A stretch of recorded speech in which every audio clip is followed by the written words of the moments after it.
को बताएं कि कराची के इलाके लियारी बगदादी में 5 मंजिला इमारत गिर गई है, जिसके नतीजे में 5 अफराद जाँ बहक हो गए हैं, जबकि इमारत के मलबे तले फंसे लोगों को निकालने के लिए रेस्क्यू ऑपरेशन इस वक्त जारी है। आपको बताएं कि रेस्क्यू हुकाम के मुताबिक इमारत के मलबे से 4 लाशें भी निकाल ली गई हैं, जबकि जख्मी हालत में अफराद को भी निकाला गया है, जिनमें एक खातून भी शामिल थी जो बाद इलाज के दौरान इंतकाल कर गई हैं। अब से कुछ देर कबल हमारी नुमाइंदा नमशकूर ने भी हमें ट्रॉमा सेंटर के बाहर से आगाह की और वहां पर लवाहिकीन को क्या मुश्किलात का सामना करना पड़ रहा है इस हवाले से भी आगाह की। आपको बताएं कि हेवी मशीनरी की मदद से इमारत के मलबे को हटाया जा रहा है। मुतासरा इमारत के साथ भी जो बिल्डिंग इस वक्त मौजूद है उसको भी खाली करवा लिया गया है, जबकि मलबे के करीब जमा लोगों को हटाने के लिए भी पुलिस ने लाठी चार्ज किया है। आपको बताएं कि लियारी में गिरने वाली इमारत आज सुबह 9 बजे से लरज रही थी, जिस पर मुतादिद मकीनों ने अपने फ्लैट्स खाली कर दिए थे।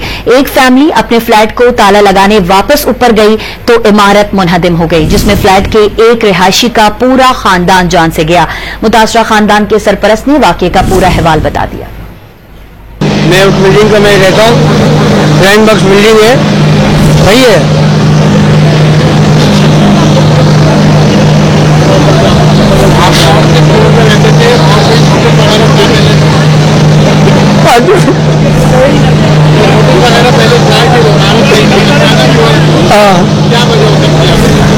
बच्चों ने फोन किया,